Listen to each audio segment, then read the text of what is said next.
maravilhosa. Eu tô tweetando. Faz 2 meses. Eu tô tweetando, gente, 2 meses. Vocês não tem noção, eu tô aprendendo. Ainda tô assim, gatinhando.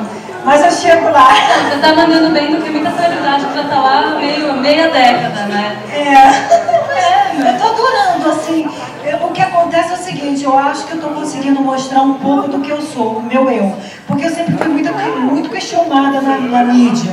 Eu fui sempre muitas perguntas, mas eu nunca consegui mostrar o que eu sou. As pessoas tinham uma imagem minha, agora eu acho que está mudando isso com o Twitter, só aquela mulher assim, sexual, uma mulher sexy, mas não tinha esse meu outro lado, né? A minha parte da sexualidade com as pessoas que eu tive na minha vida. Esse meu outro lado também intelectual,